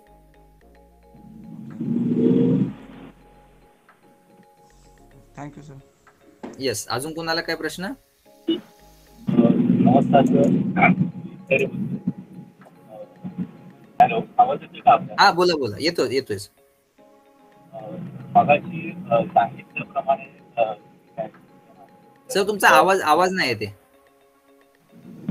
सर मगाशी तुम्ही टाकं संदर्भात जे बोललेला त्या संदर्भातच मला बोलायचं आहे. म्हणजे आज महाराष्ट्रामध्ये भरपूर अशा दुर्गसंवर्धन संस्था आहेत जे गड किल्ल्यावर कामं करत असतात आणि कामं करत असताना मोठ्या उत्साहाच्या भरात ती कामं होत असतात आणि त्याच्यामध्ये म्हणतात की चांगलं काय करायला जाताना त्याच्यामध्ये आपण बराच इतिहास हा पण दुर्लक्षित होतो. म्हणजे आपण बऱ्याचशा अशा गोष्टी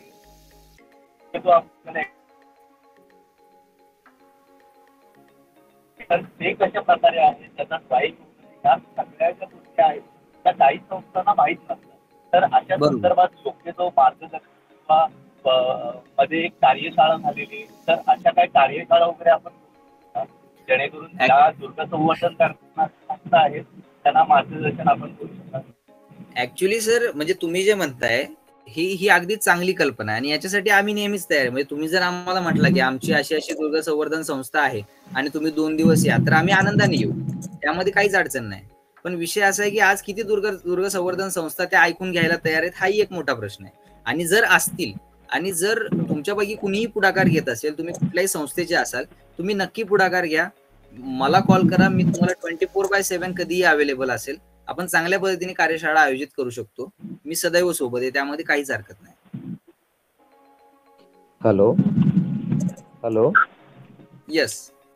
हा सर, तुम्ही जे बोलले ते अगदी वास्तव आहे की गड किल्ले संवर्धन समित्या ह्या काही अर्थात त्यांच्या मनात तसं नाही की त्यांना त्यातलं नॉलेज नसल्यामुळे ते काही गोष्टी करत असतील, पण हे वास्तव आहे की ते ऐकत की तिथेही आपण काहीतरी जनजागृती केली पाहिजे इतर माध्यमातून. आणि दुसरं असं सर, आपण जो अभ्यासक्रम सुरू करणार आहे तर त्या अभ्यासक्रमात एखादी साईट व्हिजिट पण असेल का? हो असणार आहे.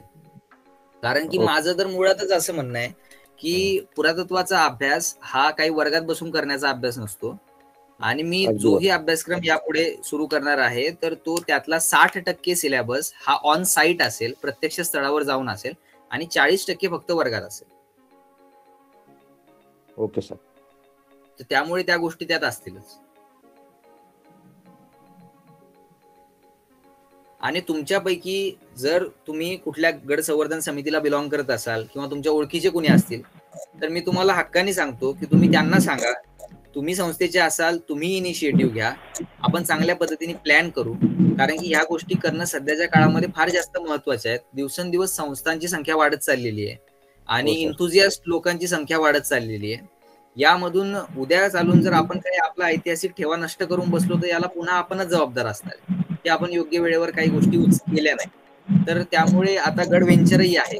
तर तुम्हालाही मी सांगतो की तुम्ही जर समजा वेगवेगळ्या लोकांना एकत्र करू शकत असाल, संस्थांना एकत्र करू शकत असाल, तर 3-4 संस्थांनी एकत्र करून एखादी कार्यशाळा ठेवायला काहीच हरकत नाही त्याच्यामध्ये. तुम्ही नॉमिनल तुमचं काय असेल ते तुम्ही योग्य पद्धतीने बघा आणि तुम्ही त्या करा, कारण की ते फार जास्त गरजेचं आहे. ओके सर, नक्कीच.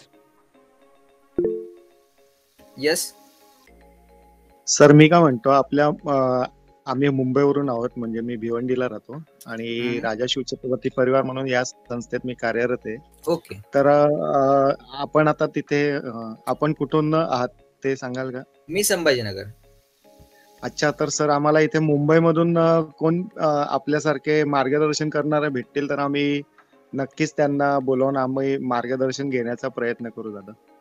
तुम्ही तुमच्या पद्धतीने बघा, म्हणजे कारण की तुमचा कसा ते हे आहे. आता तुम्ही जर एक दिवसीय कार्यशाळा ठेवत असाल तर एक दिवस मी येऊ शकतो, म्हणजे तिथं असं काही हे नाही की बाबा मी इथला आहे वगैरे, तसं तोही काही विषय नसतो. त्यामुळे तुम्ही तुमच्या पद्धतीने बघा. ठीक ना, पण आपल्याला खूप लांबचं अंतर पडेल.